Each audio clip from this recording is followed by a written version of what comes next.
Good morning, everyone. I'm Fred Kemp, President and CEO of the Atlantic Council. On behalf of the Atlantic Council, Mr. Prime Minister, on behalf of Damon Wilson, Executive Vice President who oversees our programmatic work, in particular Europe, Ben Haddad, the new head of our Future Europe Initiative, Fran Burwell, who'll be moderating you, and one of the great European Union experts in town, welcome. I'm honored to welcome His Excellency Krišjānis Kariņš, the Prime Minister of the Republic of Latvia, for a discussion on the future of US-Latvian relations in the context of the NATO alliance, in the context of US-EU relations, and the evolving role of Latvia in Europe. He joins us as part of the Future Europe Initiative's leadership series, in which we welcome key European leaders to discuss the future of the European Union, important political developments across the continent, as well as opportunities and challenges faced by our transatlantic community. This series aims to promote constructive transatlantic leadership and strategic analysis to shape and secure a strong alliance for the future.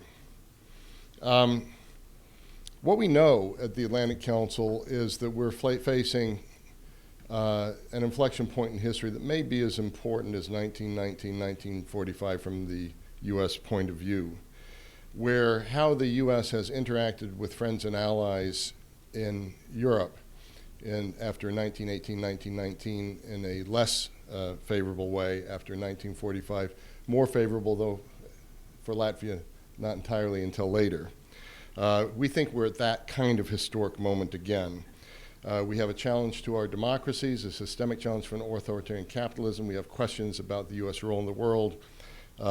We have questions about the global system of institutions and principles that were set up at the end of World War II. Since our founding, our core mission has been centrally linked to the principle that a healthy transatlantic relationship is critical to the prosperity of the United States and Europe, while NATO remains the indispensable security link between the two, and then the indispensable economic link being the US-EU relationship. Ensuring the strength and resilience of this relationship and the values that underpin it is a core reason we're all here today. But very often, this seems like a sterile conversation in its words. But as we look forward to the 30th anniversary of Independence Restoration Day in 2020 for Latvia, and as I was in Latvia in the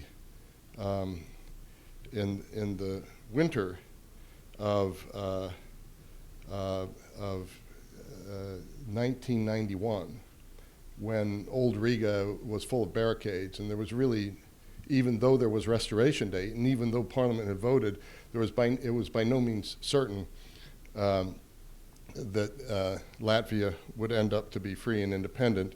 And the ambassador is here. It's great to have you here, Mr. Ambassador. I heard this morning that you were among those voting for independence restoration, and the Prime Minister very movingly said it wasn't entirely sure what would happen to the people who were bold enough and courageous enough to vote at that time. So this is not a sterile conversation.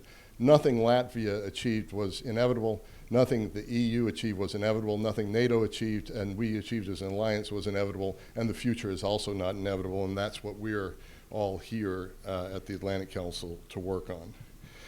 This is one of a series of many discussions that the Atlantic Council is hosting on these issues.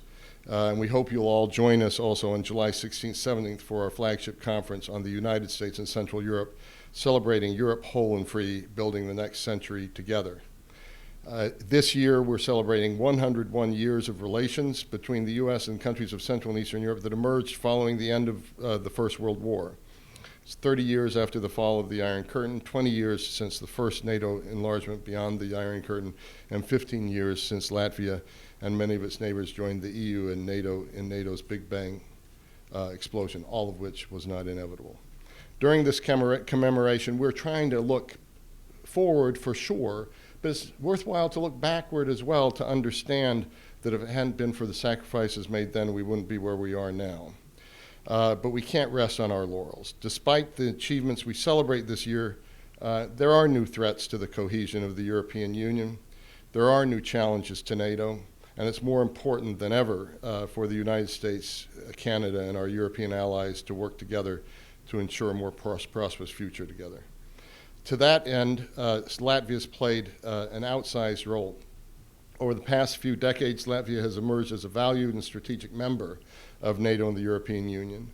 Latvia remains a vocal advocate of further European integration and has repeatedly expressed a commitment to a stronger transatlantic alliance.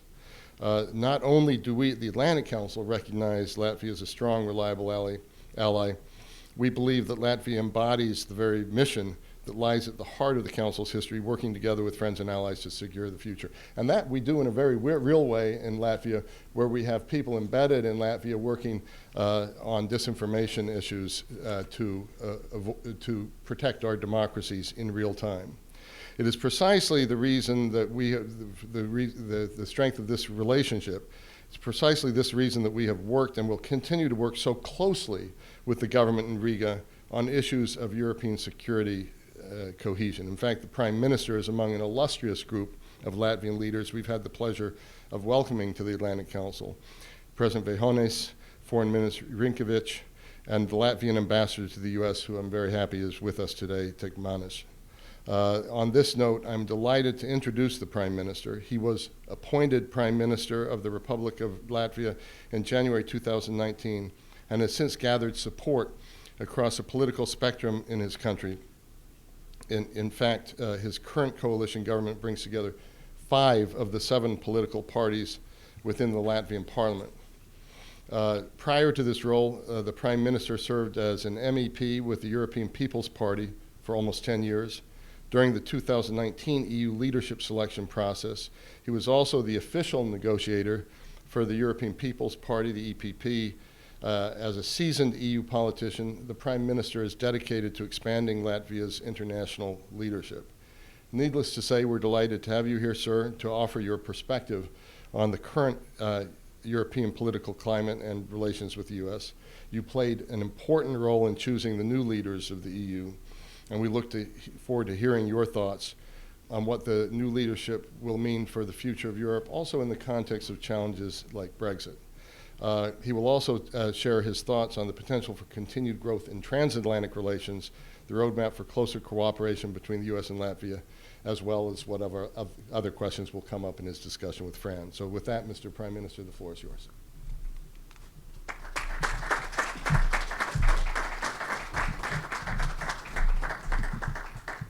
Thank you very much, and it's still morning. Good morning to everyone here. I'm not going to read a speech. I have some notes.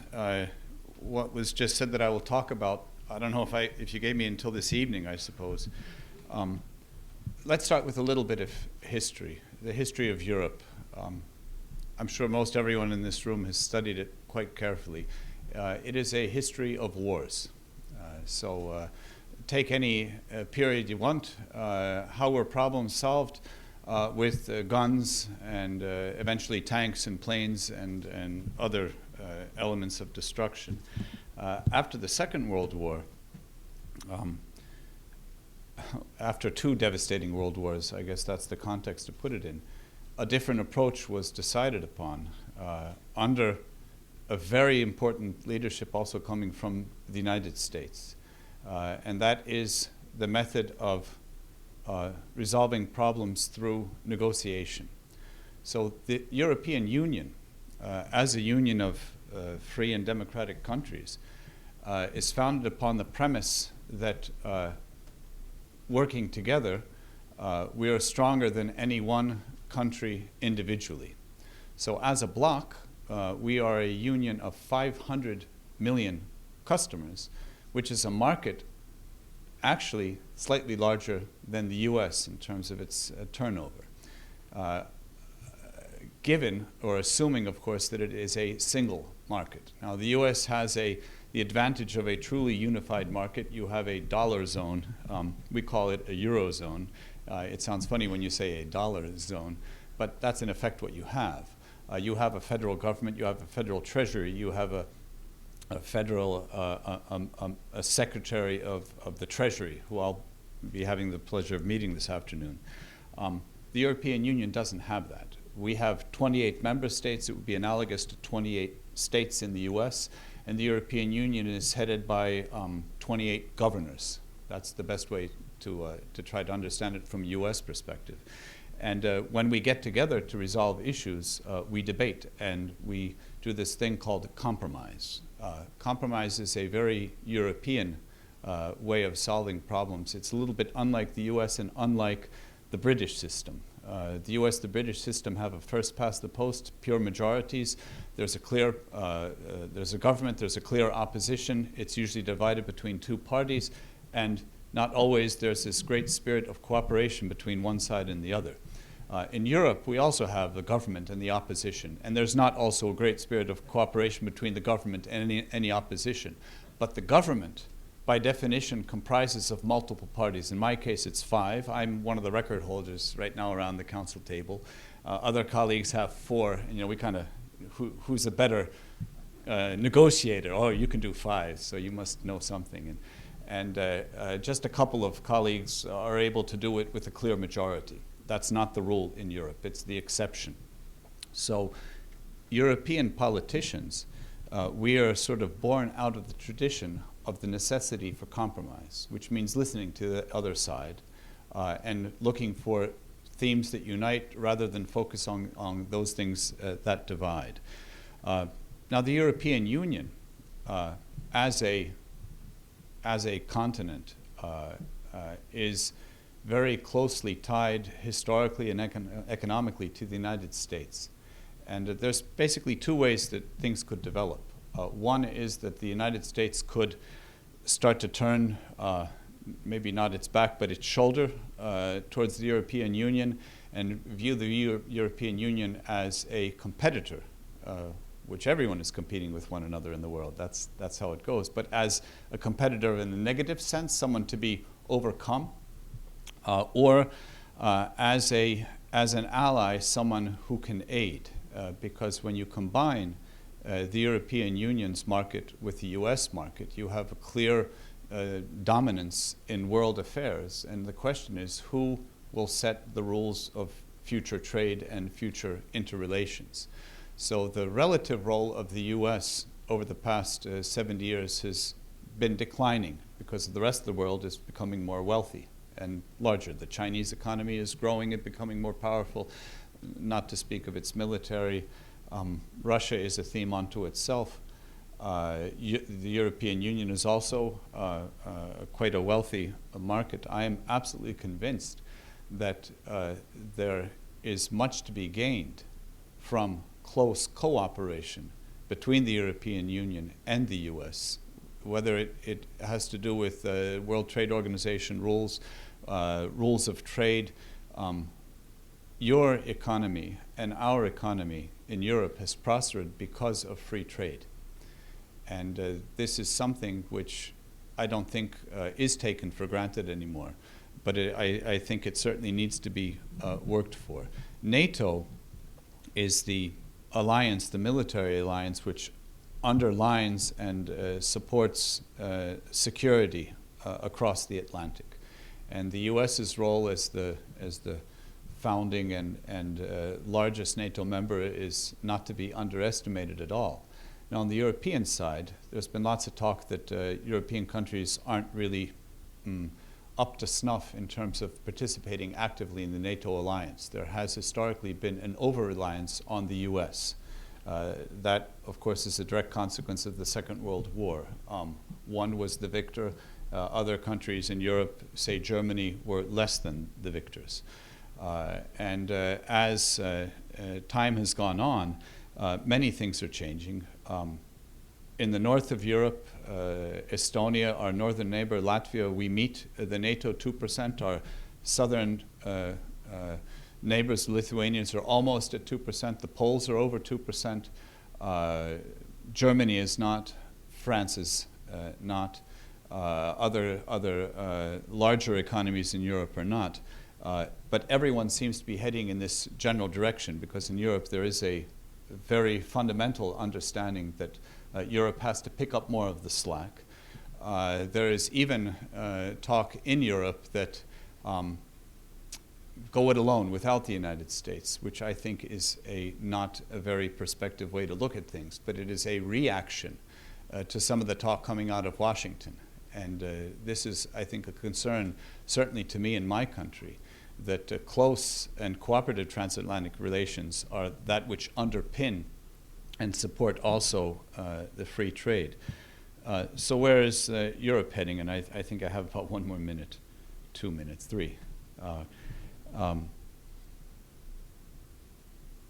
European electorate is not unlike the US electorate.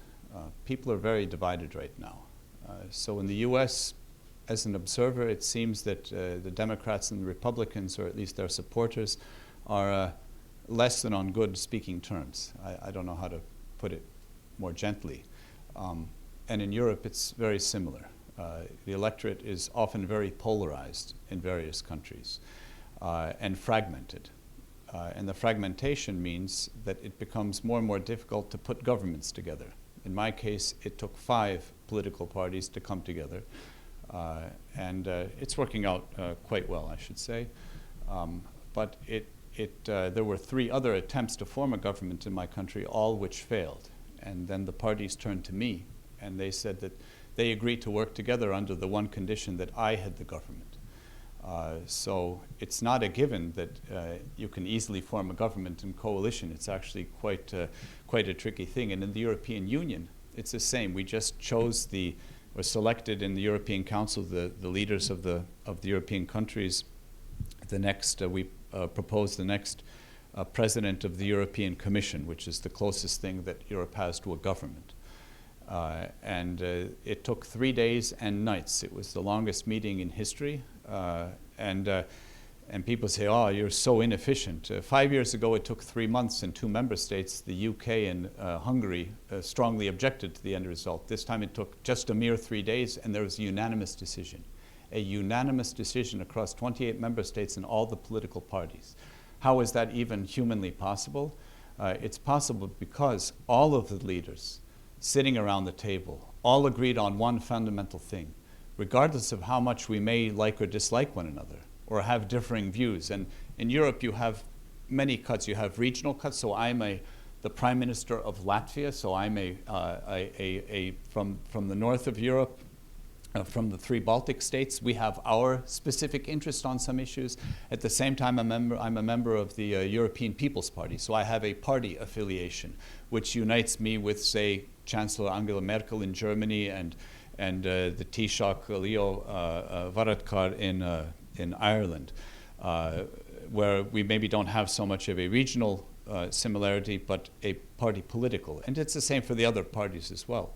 But everyone agreed that we have to overcome our regional and our political differences to propose a solution that works for everyone. And the solution that is proposed in terms of dividing up the responsibilities is making everyone equally unhappy, which actually is one way to define what is a compromise. Right? It means that no one actually wins, but we all win because actually it's the least worst model on many, many levels. And believe me, we went through very many models over the course of those 3 days, and it seemed that almost a day and a half earlier we almost had it, but then it just sort of slipped away. Unhappiness in Europe, you know the term populism. We have many parties coming up, also in my country, that are tapping into an unease among the electorate.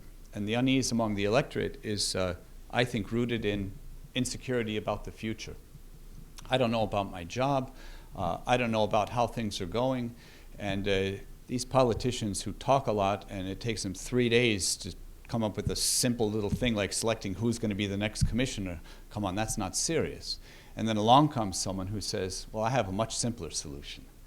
And the simple solutions to difficult problems are maybe the way to define populism. It's a little bit dangerous. In my own country, one of the parties, they're coalition partners, so I have to speak well of them. They had some very radical solutions to some very difficult problems. And as a clever politician, I tasked them with the responsibility of solving just those problems. And boy, they took a different hymnal now. They're singing a completely different song. And one of the ministers was just recently telling me that, but Mr. Kariņš, it's completely impossible what you want me to do. And all I asked of this minister was simply to fulfill the pledge that they made in the election, and that's how they took lots of votes away from my party. We said it was actually a difficult thing, and they said it's easy. You just do it like this. And now they actually have to do it. So there are many ways to deal with it. I don't blame the voters. I certainly don't blame the politicians. I can blame myself that we as politicians have a great responsibility in delivering.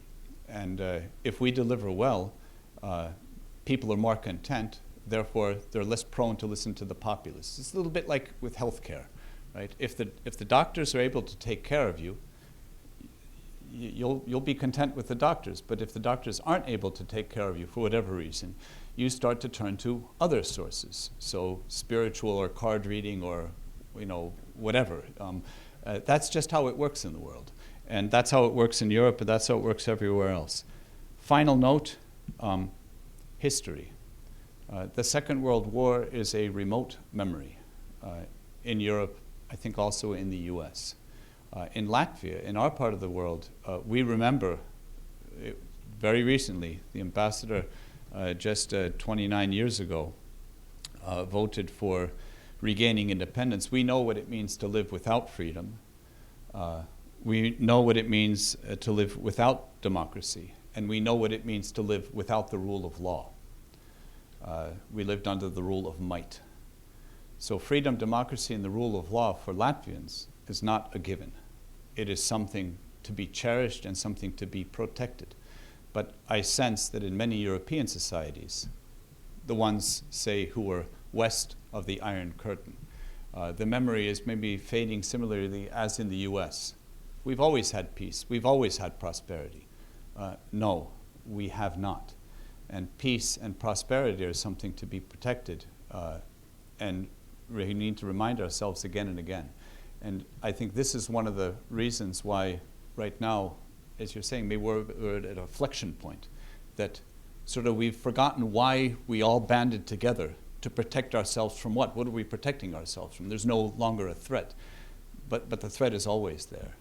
And this is where I, as the leader of my country, I am arguing also within the Council of the European leaders that this is something that we dare not forget. And our country is one of the ones that can help remind why it's important. And it's not only within Europe, it's across the Atlantic.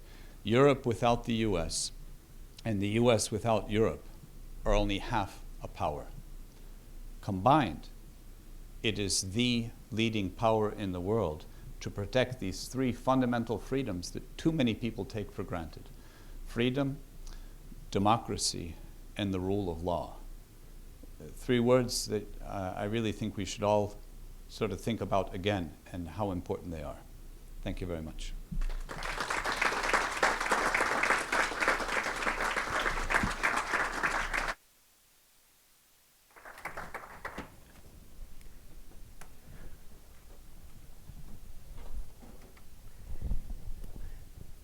Thank you very much, Prime Minister.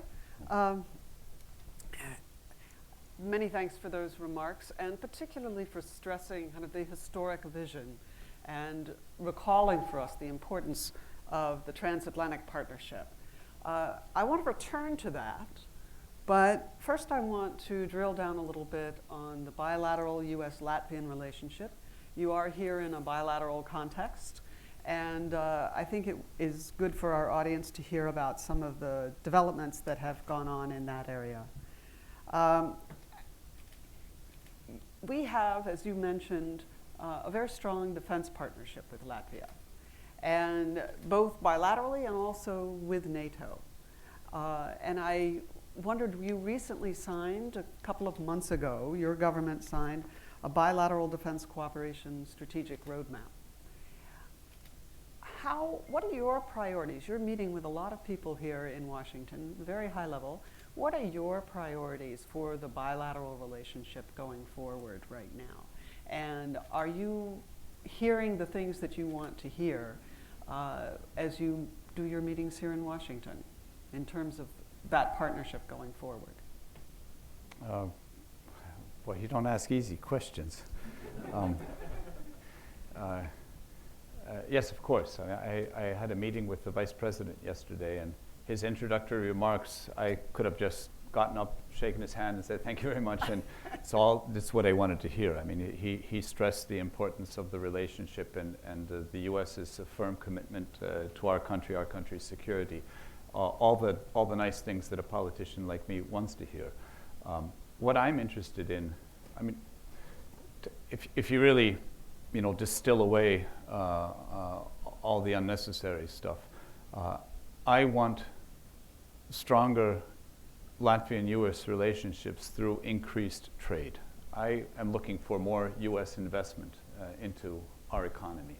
I think it's a great place to invest, and I want to meet also with the politicians, and I'll be going to New York, meeting with the business community members on why that's a good place to do it.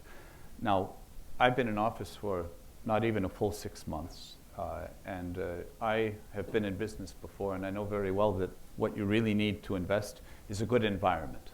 And governments, we don't really create jobs. I mean, when we create jobs, and the electorate says you're just having too many bureaucrats, because those are the people we pay. But if we're good governments, we can create the right environment for business to flourish.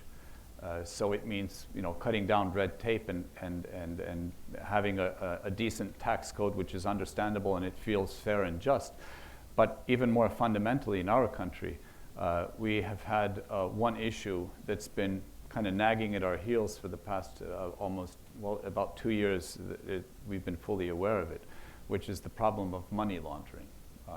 Not only in my country, it's actually throughout the north of Europe.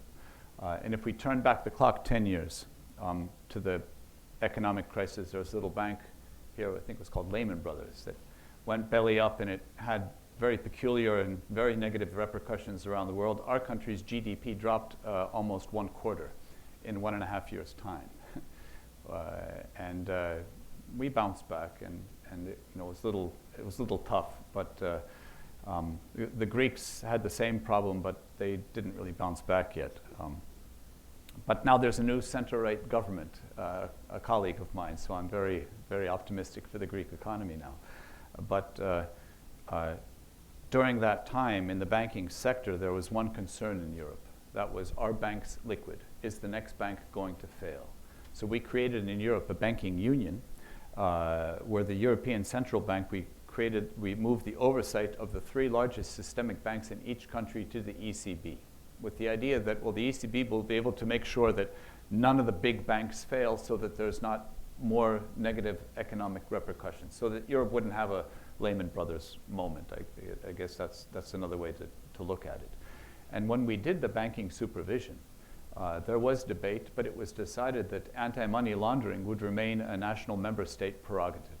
So ECB oversees the big banks, but in terms of money laundering, that's a national prerogative. Now, why was that decision made? To understand the European Union, it's always a tug-of-war of shared sovereignty and individual sovereignty. Who should be deciding? Should we give up some of our sovereignty for the common good?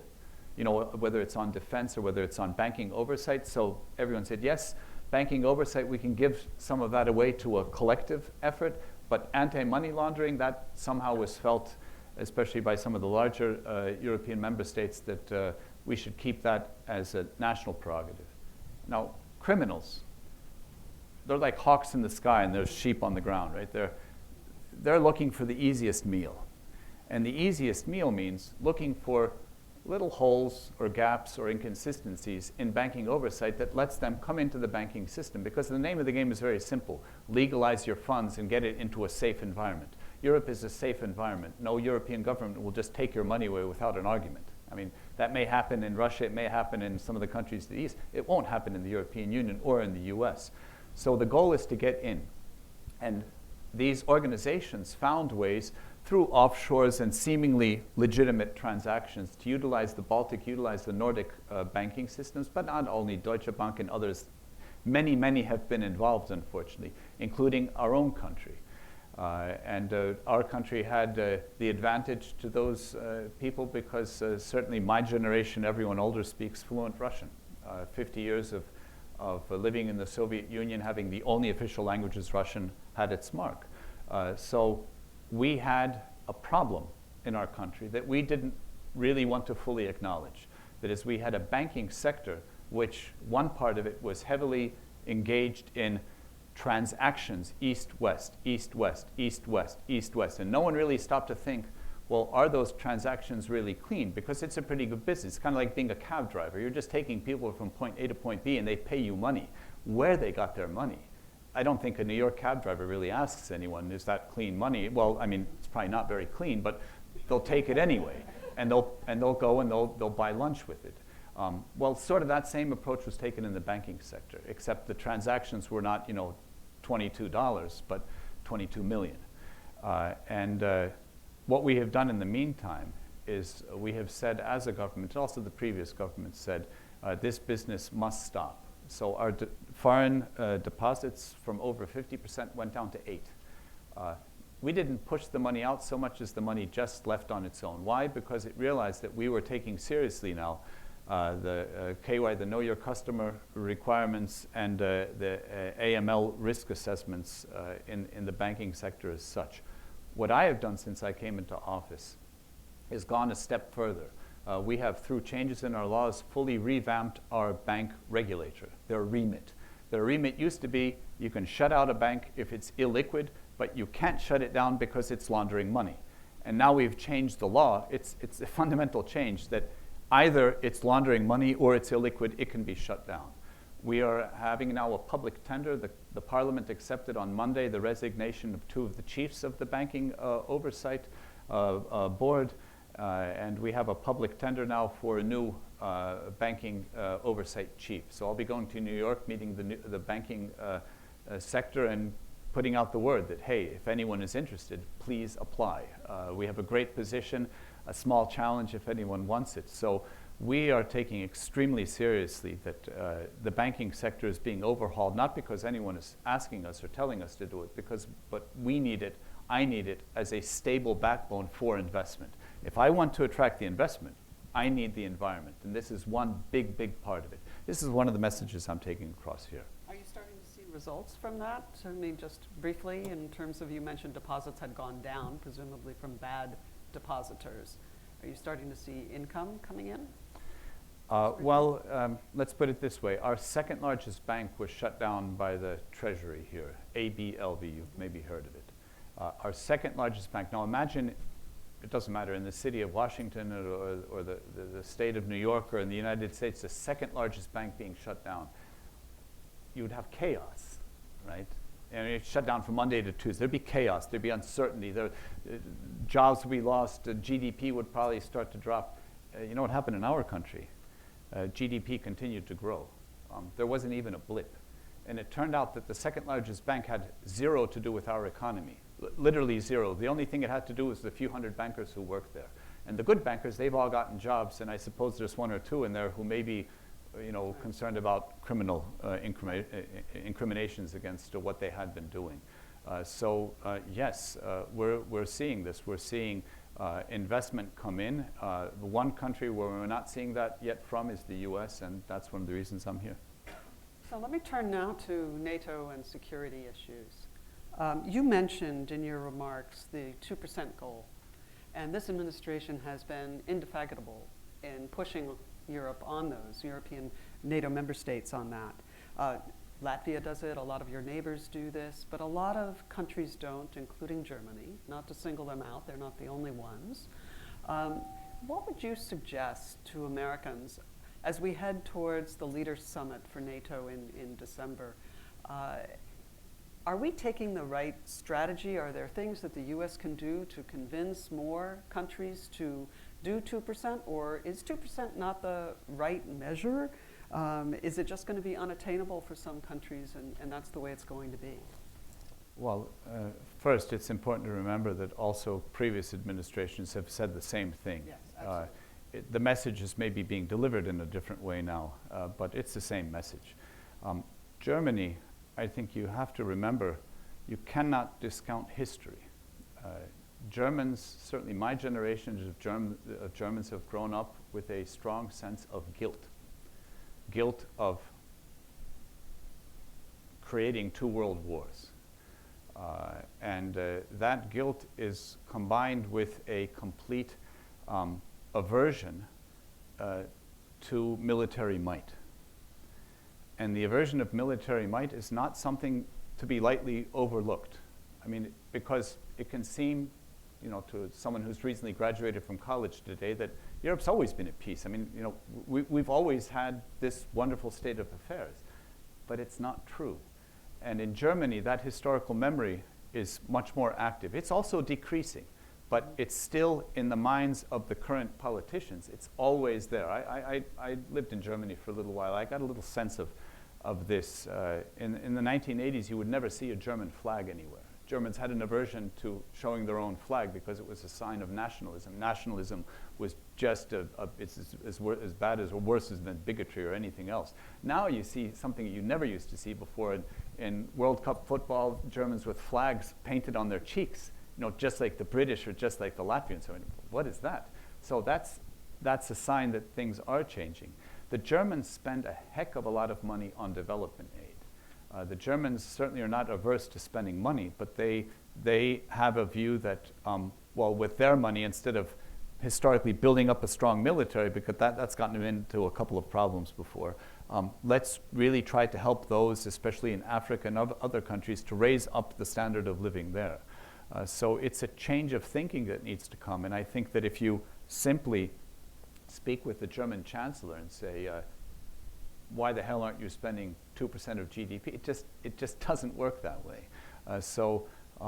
But they are increasing their spending. And when you read the German newspapers, I think probably a number of you do that, but there's a growing awareness of the need to improve the efficiency and the operability of their armed forces. So that will be happening. But, you know, how should I say, be careful what you wish for. You want things to get better, but you want them to continue in a good way. So it's a tricky thing. Europe will be picking up more slack. It is picking up more slack. But you don't want Europe to pick up more slack that eventually Europe could say, you know, we don't really need the US, because actually we need each other. And that's the tricky thing.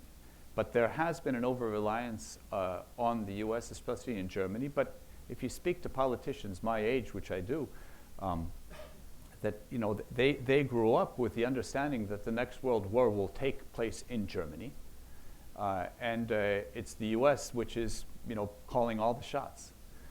You know, also taking care of West Germany's at the time defense. Yeah, right. So it's a tricky thing. You have to, you cannot ignore history. I'm absolutely convinced of it.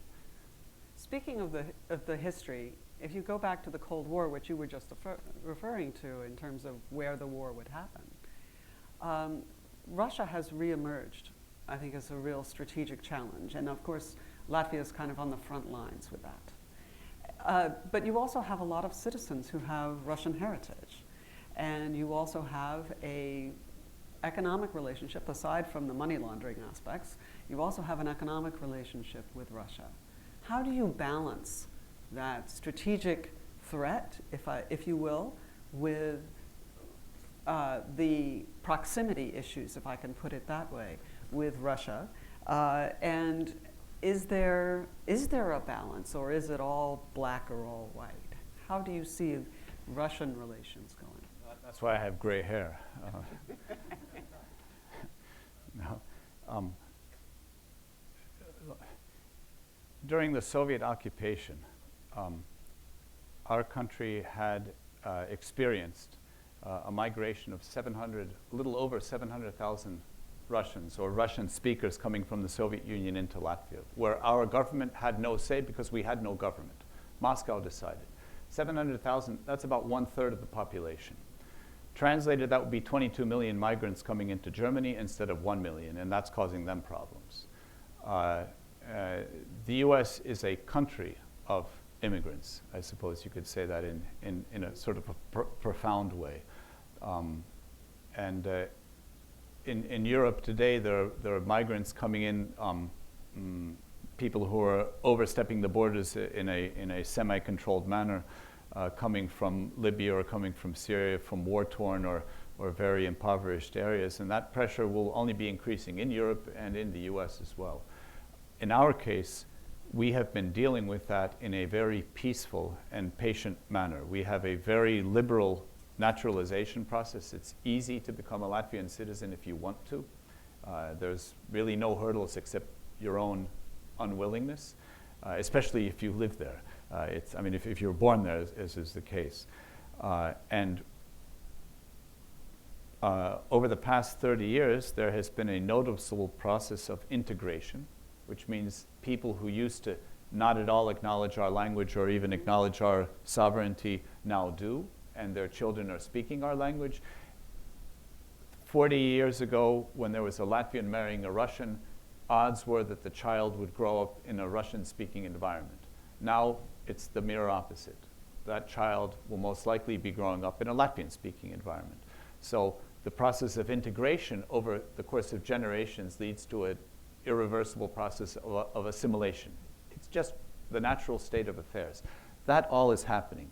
The difficulties that we're having is that there's direct propaganda or direct information coming from Russia telling people, don't integrate, don't assimilate, don't become part of, you belong to Mother Russia, you are part of Mother Russia. And it's sort of a tough thing to integrate people when they're being told, don't integrate. But we see it in the school system. We still have, it's being phased out. We're one of the few countries in Europe that, with taxpayer money, educates children in a foreign language, in Russian. We have Russian schools and Latvian schools. The problem is the Russian schools are half empty and the Latvian schools are overflowing because Russian-speaking parents are saying, well, I want my son or daughter to have a good future, so of course they have to learn a fluent Latvian. If you want to, work in, government or go in the military or even get a decent job, you have to know the language that other people are speaking. So we're dealing with that on a patient process. It will take another, if we're 30 years out, we're a little over halfway. Another 30 years will basically, 50 years of occupation, 50 years of independence, it'll about even itself out, and we're halfway there.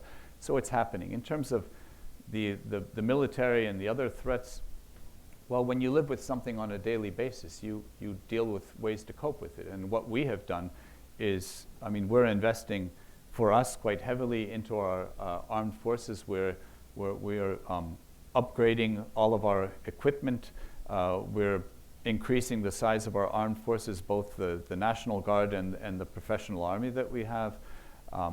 Strongly cooperating with NATO. We have an enhanced forward presence of about 1,400 NATO soldiers. Primarily they're Canadians, but there are 7 or 8 other countries that have joined them. And we have a continual US presence. So there are currently a good number of Black Hawk helicopters in one of the bases, the military bases in Latvia. At the end of this month, I'm hoping, or the beginning of next, I'll have time to finally visit them. I'm really hoping for, maybe at least I'll turn it on to get a feel. Maybe they'll even take me a couple of meters off the ground to get a sense of that. But our security is through collective security. But we understand that in order to, you cannot just expect someone to help you. You have to help yourself, become self-reliant. And we have a rethought national defense policy, which would be called, in translation, you can call it a total defense philosophy or a comprehensive defense philosophy, which combines military and civilian resistance to anything that comes at us. My Minister of Defense described it once in a peculiar way, but it actually makes sense. The strategy of the porcupine. It'll hurt, so don't touch it. And we simply want to make sure that our country is just not worth the effort. We are fully prepared. Latvia and the U.S. have a strong relationship, and there is certainly a lot of support for NATO in this town. There's less support, or less visible support, I would say, for the European Union, and in part because it is not as well known. We're not members. You're obviously a strong supporter of the EU. If you had the opportunity to talk with President Trump about the EU, and he's obviously been critical of the EU, especially on trade issues, what would you say? Would you try to convince him differently? Look, the EU is the US's most natural ally. It's a friend that you don't have to gain, but you can only lose. It's a friend that you can lose, but why? And the cost is actually quite high. So in terms of business, I mean, companies compete with one another. In some sense, countries compete with one another. In Europe, we have this wonderful thing called the Eurovision Song Festival. You know, that's like the World Cup of, you know, who is who. And sometimes the music is interesting as well. But the sport of voting is much, you know, it feels like a football match. And there is that element of competition. But the advantage that the US has with a strong EU is incomparable to what the US has with a divided EU. With the divided EU, the US would not have a partner. It's just many little countries. And divide and rule is something that the Russians are in the game of trying to do all the time. We observe how they can fund the extreme left, they can fund the extreme right, and it's no difference to them. They have one basic criteria. Will it sow discord in society A? If it sows discord, it's a good thing to do, because Russia sees a united EU as a threat. I mean, we have sanctions against Russia, and we are keeping the sanctions against Russia for their illegal occupation and annexation of the Crimea, the war in the Donbass, the occupation of Abkhazia and Ossetia and Georgia as well. They're belligerent, is just one way to put it. If the EU crumbles, as the Brexit is trying to, you know, it's making the union weaker, that's not in anyone's interest, because who else has a similar way of approaching trade, and who else views democracy as a good system? Unfortunately, when you look at all the, you know, statistics, there, you know, the damn lies and then there's statistics, but democracies are decreasing around the world. So that's more or less what I would say. I tried to say it a little shorter. So let me ask you one final question, and then we're going to come to the audience here. And that is that you ended your remarks talking about three values, three pillars: freedom, democracy, and rule of law, that unite the transatlantic partnership. But we also have a lot of differences right now on specific policy issues: climate change, the JCPOA, Iran, and a number of other things. Is the relationship strong enough to persist despite these differences? Can we rebuild consensus on these issues and continue to move forward on these three pillars that you laid out? Or do we have to agree on the major issues and interests as well? Look, differences of opinion are not abnormal. I mean, it's pretty much the norm of human relations. I see there being no contradiction.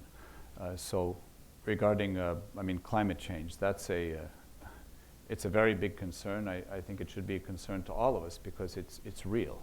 I mean, the climate is changing, whether we want to acknowledge that or not. I suppose the difference of opinion is, do we have anything to do with it? And there are those people who say we don't, but, well, what if we do? And in terms of natural resources, well, isn't it more clever to pollute less? I mean, it's sort of, even if hypothetically man-made, fossil emissions have nothing to do with climate change, I think it just makes a world of sense to get our energy from other resources only because they're more sustainable.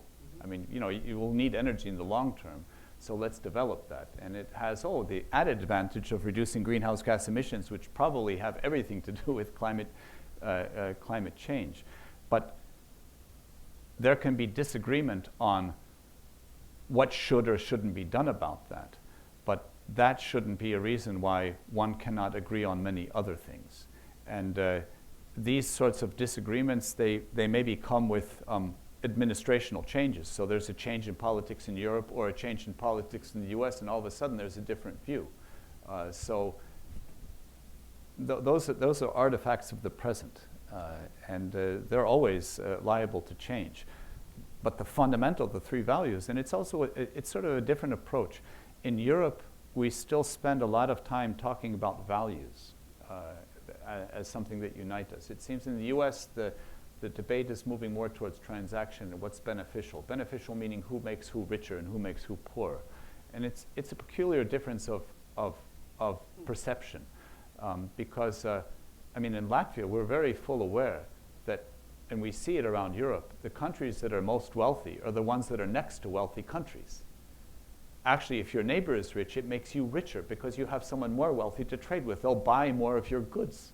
So you want your neighbor to be rich because it's good for you. It's not a zero-sum game. He's rich, therefore I'm poor. No, if he's wealthier than I am, then he'll buy even more of my goodies until I'm richer than him, and then my costs will go up, and then he'll start selling his goodies to me, and you know, we'll sort of even out. But Latvia sees this. Our potentially largest trading partner, Russia, is a poor country in terms of people's purchasing power. We do less than 10% of our trade with Russia. It's ironic, and our growth is hampered by the weakness of our neighbor. But we look at Belgium or Luxembourg or France, and you look at their neighbors, they're wealthy, and all of their neighbors are wealthy. So the US needs, in its own self-interest, a very wealthy Europe and a united Europe. It's in the US's self-interest, as it's in Europe's self-interest, to have a wealthy and prosperous US. It's a win-win. I don't see the lose in that. Thank you very much. Let's go on to the audience here. Let's go here, and then we're going to go over there after second. So microphones? Do we have microphones? And please identify yourself. Good morning, Prime Minister Sanjin Choi, Lang & Partners. Thank you so much for your lucid and candid remark. So I believe with gray hair is a crown of glory, I believe. And I'll tell that to my wife. With regard to the European Parliament election, I believe the center of gravity has shifted, especially center of gravity in EPPs, MEP has shifted from west to the east. What is impact on that part? And speaking of President of European Commission, Madam Minister von der Leyen, and according to the poll, it appears to me she's able to secure 375. What if she's not able to secure 400 MEP seat? Can she able to shape her programs as a next President of the European Commission? Thank you so much. Yes, well, the European parliamentary elections brought some changes, but the changes are not as big as sometimes the press writes. So when you look at, say, generally pro-European parties and anti-European parties, the anti-Europeans did not gain considerably more seats. There are about 100 of them. There were 100 last time around as well, and the time before there was a few less. There are 5-year cycles in the European Parliament. What happened is that the big two centrist parties, the EPP, the center-right, and the SND, the Socialists and Democrats, the center-left, both lost votes. And who gained? The Liberals gained, and the Greens gained. And both of these parties are, I mean, these 4 political parties together have been working on majorities for all EU legislation over the past 5 years anyway, actually the past 10 years that I've been working in the Parliament. So it just means it's a little more tricky. It used to be enough if the EPP and the SED agreed, deal is done, everyone else can go home. Now it's not enough, which means it's going to take a little more time. But it just means it's going to be a little more tricky to get legislation through. It's not impossible, and we're not dealing with people who say, I don't want legislation to get through, because Nigel Farage and his people, they don't participate in committee meetings, they vote against anything. And so it's easy to get a vote in Parliament against, because you'll always have the antis who will vote against anything. Is today Monday? No. Is today Tuesday? No.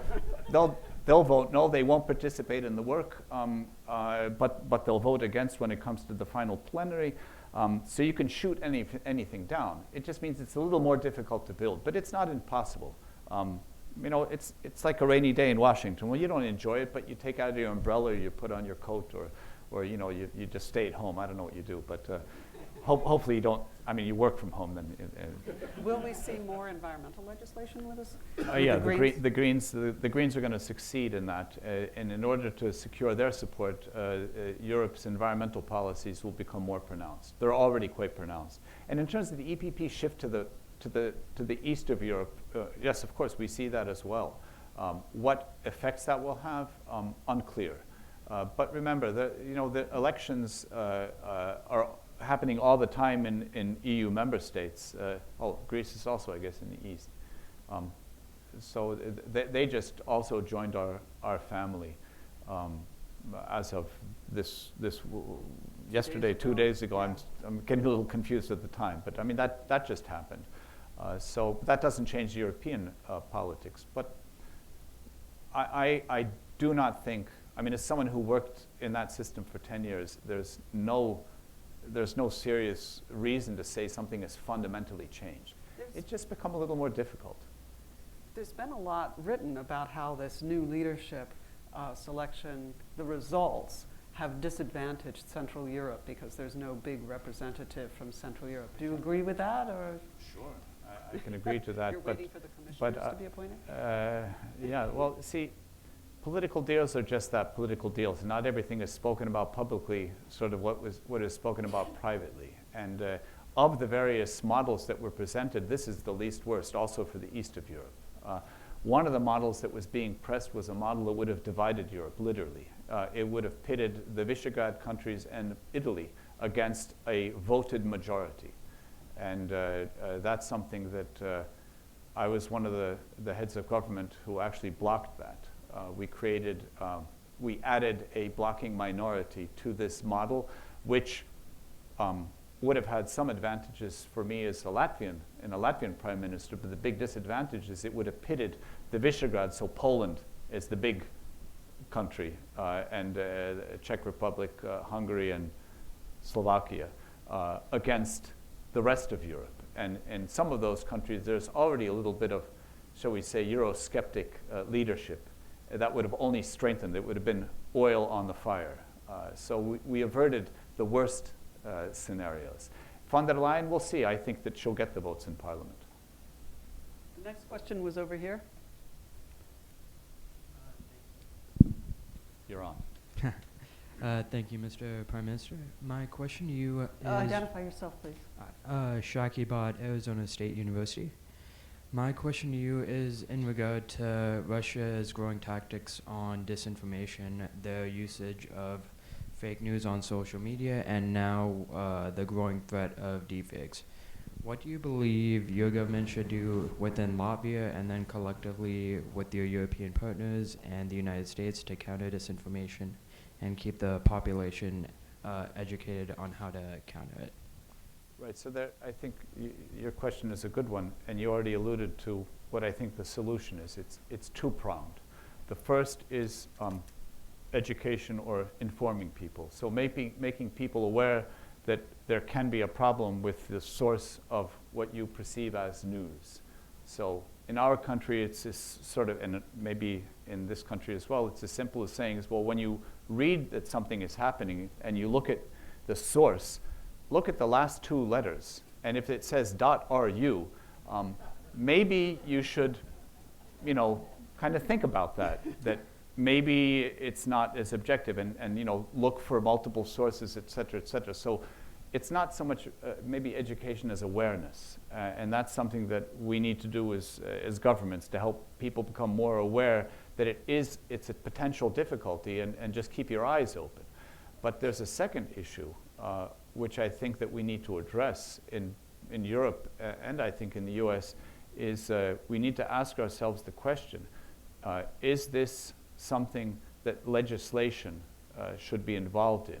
That is there any responsibility that social media carriers should have for the content that they're carrying? And if so, what kind? Should they have to take sites down? Should they have to send out disclaimers? What if they don't?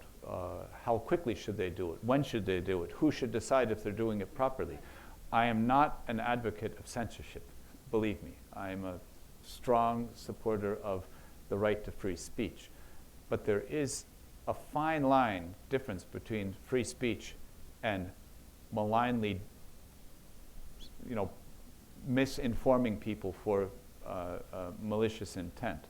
And that's where legislation could come into play. And on the European level, there is already some general, we should say, you could say philosophical discussion. Yeah. Do we need this? But I think it's a question that we do need to ask. I really want that discussion to happen. Let's go back here and then. Good morning, Prime Minister. Thanks for making the case for freedom, democracy, rule of law. Could you identify yourself, please? Eagles Milbergs. I'm the CEO of the Center for Accelerating Innovation, or EGILS. You mentioned your main purpose for being in the States is to get more investment going in Latvia. Could you elaborate what the value proposition is? Why should American business people be over there? What are the sectors that you think are the big opportunities? Make the case for investing in Latvia. Okay, now my salesman comes out. I used to sell packaged ice, and we sold it to the Finns, so I've sold ice to the Eskimos. So let's see if I can sell you on this. No, the reason to invest in our country is because you can make good money there. And what, generally speaking, we have to offer is, it's probably due to our history as well. Go back 30, 40, 50 years.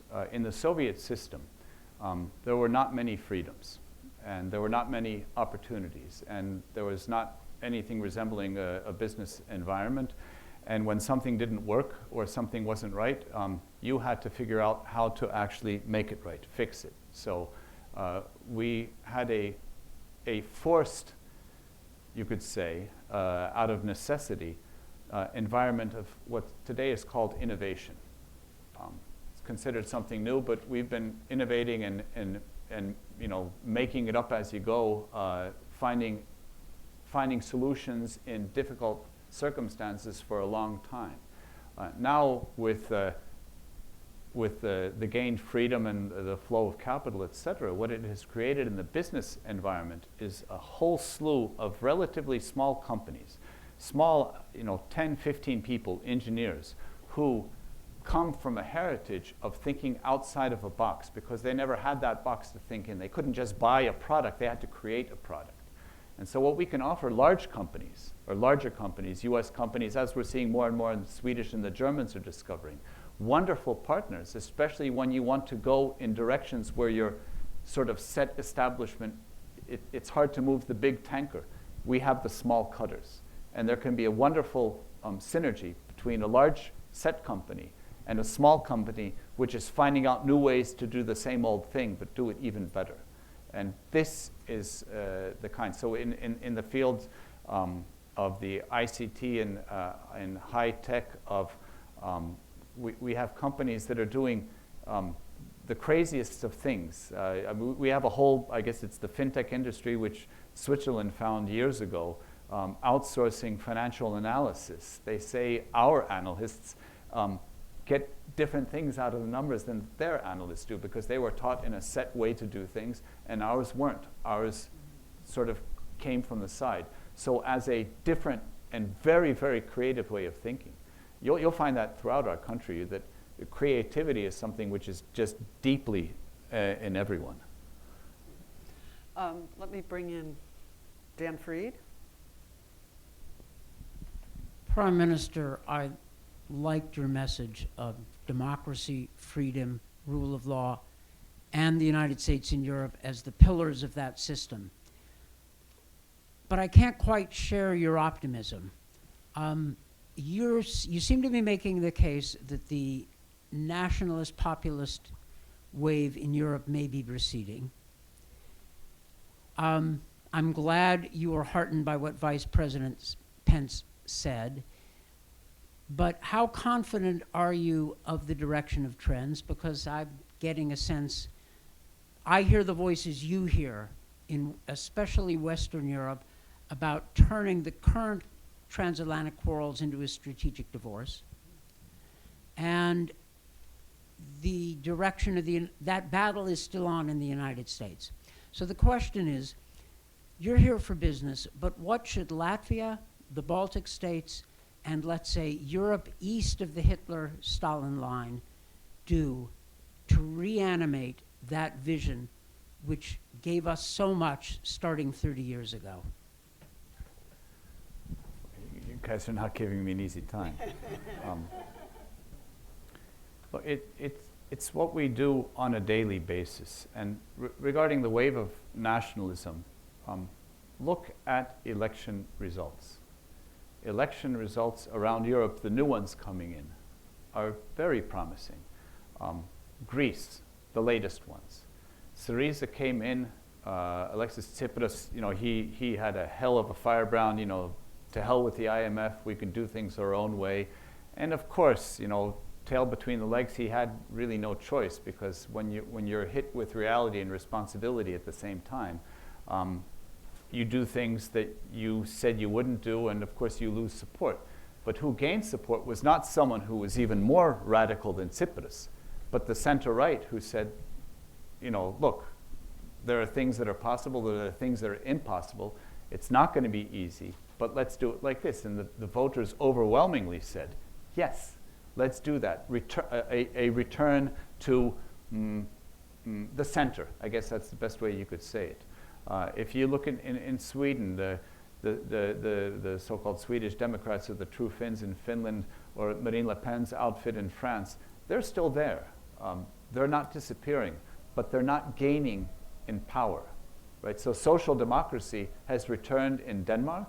It's still there in Sweden, and it's returned in Finland. Social democrats are not exactly firebrands.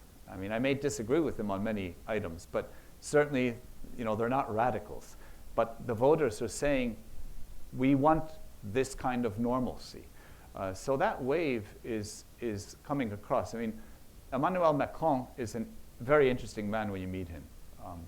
But it's also interesting to note that his message of radicalism was a strong message in argument for the European Union, not against the European Union.